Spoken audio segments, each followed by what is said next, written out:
Melodyne is an essential audio editing application in modern audio production today. It is so important and commonly used that it now comes as an integrated part of many popular DAWs and not just a typical plugin anymore. Now, no other software can analyze and display audio like Melodyne does, thanks to both its pioneering and innovative technology called polyphonic waveform detection. Watch as I drag in this file. I'll bring it to the 0 marker point and let it go. And you can see that it says polyphonic detection. Now, what does that mean? It means that this audio, this track, has multiple complex pitches happening at the same time, like you would with a guitar or a piano. Let's take a listen.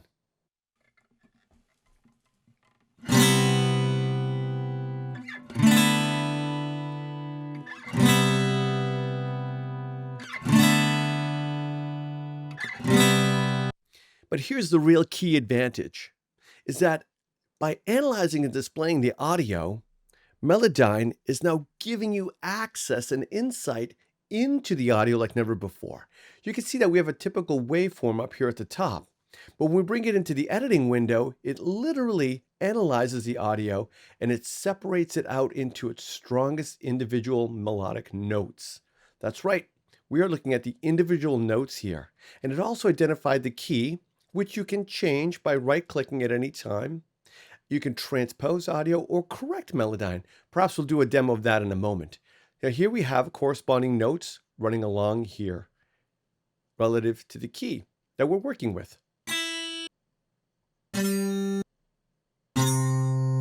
There we go. Now you'll notice, because I'm strumming chords here, there's a really cool new feature. And we can now choose to have a chord display. Right here in the right top view, I can toggle it on and off. Isn't that amazing? Now we can see the chords being played in each one of these, and they're also customizable, and you could change them as well. Check this out. If it misdetects it for some reason, you can choose from a different group of options right here at the top. If I right-click, so Melodyne gives you the power to see into the audio, but to also customize it. And I think that's where the real advantage is when you make Melodyne work for you. And there's lots of different ways to do that. So having the power of polyphonic waveform detection and multiple track editing at the same time is a real game changer. Now, as I mentioned before, Melodyne has proven itself in such a necessary tool in modern audio production today that major digital audio workstation developers like Studio One, Pro Tools, and Logic, and many more now integrate Melodyne into their products, making Melodyne even faster and easy to use. Let's check it out. Here I'll open up a session. This is a demo song that I'm working on. Now, your DAW might be a little different, but if you're using an audio random access compatible DAW, that's the technology that Melodyne uses to integrate now with DAWs, called ARA. It might be a little different for you. But here in Studio One, I'll show you how easy it is. Let's take this vocal track, for example. I can simply right-click, for example, and choose Edit with Melodyne. Now I don't have to conventionally insert Melodyne as an insert anymore.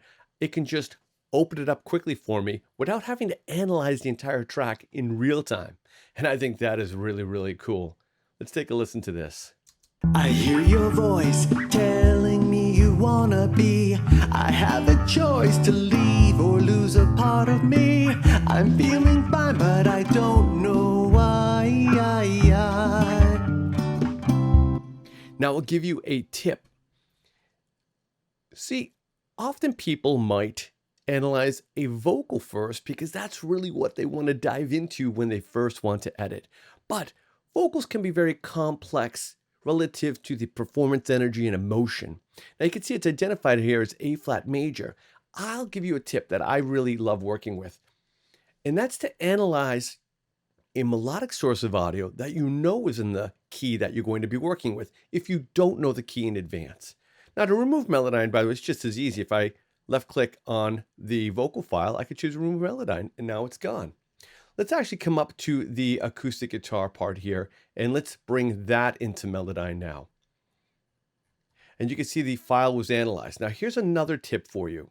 See, it's also identified it in the key of C major, which I know is the correct key. So by analyzing a melodic performance that you know is tuned, for example, an instrument, that would be more rock solid in the key that we're working with, then you can get kind of an advantage and preload Melodyne in advance. Then I would analyze vocals, and Melodyne will correctly put it in the key of C major as well. Check this out now. Now that we got the guitars analyzed, we know the key is, we double checked it. I'll go back to the vocals and choose Edit Melodyne. And there you can see C major. Now what that means is these lanes right here, these lanes that run horizontally, for example, D flat, will be grayed out. That means that note is not relative to D major. So it's going to give you some targets. For example, this very, very first note right here is a little bit north of C major. And if I select it, I've got some information here telling me that it's closer to D flat, and it's about minus 36 cents from D flat center. So we want that to be in the key of C. Now we have an advantage to begin pitch editing this to whatever standard you choose. And to do that, I could choose the pitch editing tool right here, and I can bring it down closer to C if I wanted. But by holding Alt or Option on your keyboard, we can free ourselves from the grid and put it right in center. Look at that, C, right in center. Now, to free yourself from the grid at any time, you can disable the G clef right here. In that way, you don't have to use the key command to free yourself from the grid. But to lock yourself to the grid, make sure the treble clef is active.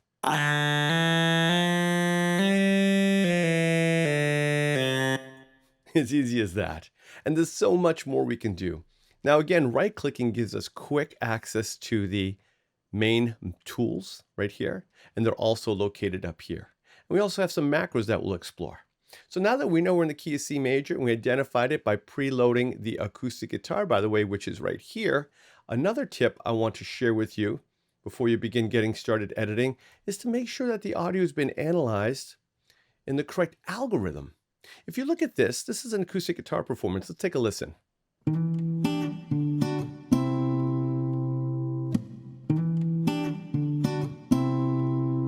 But it's not showing me the complex waveform. It's more of a melodic one. Well, it was I wouldn't say but under algorithm, you could see it was analyzed as melodic, which would be typical for vocalists because it's one note at a time. Not to change your algorithm, just come down to polyphonic. I'll choose decay, which really works well for me with acoustic instruments. Sustain will look longer and deeper, perhaps for more piano or orchestral, but I find that decay works great on acoustic guitars. So just select that and choose detect and watch how the presentation changes. Now you can see that we have all the notes splayed out for us.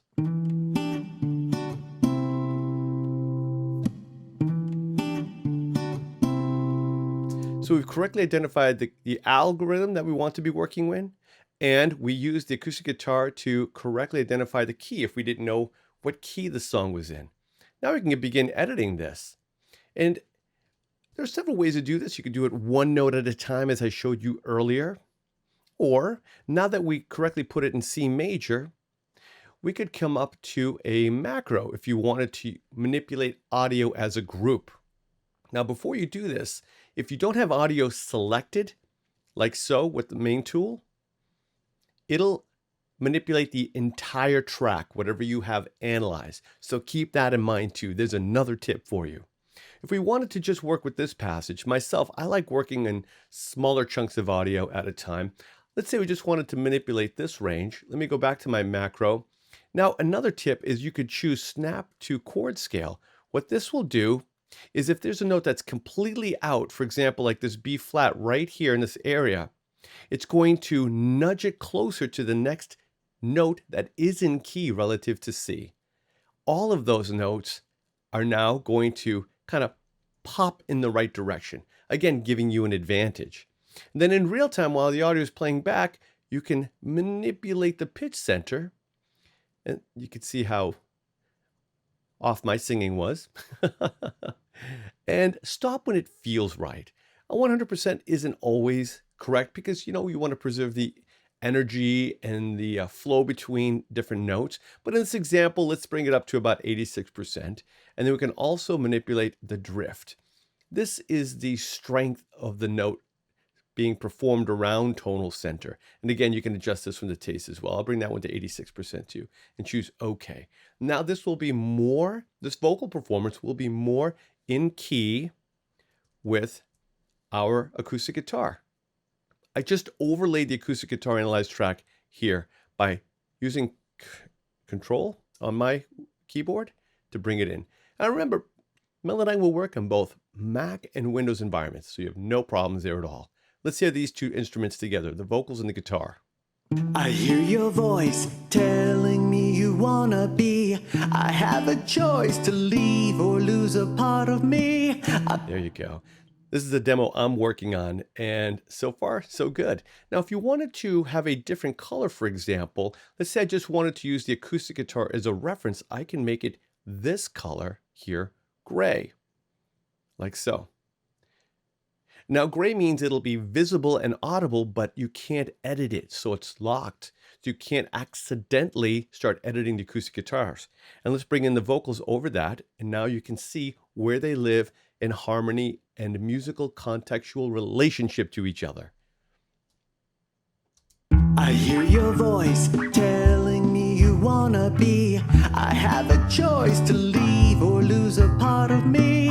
I'm feeling fine, but I don't know why. And there you go. So I wanted to give you some tips and tricks and some insight into why Melodyne is truly an industry standard and widely used throughout the industry all over the world. But the best way to find out is for yourself. So get busy and stay creative, everyone, and thank you for watching. KVM, technology.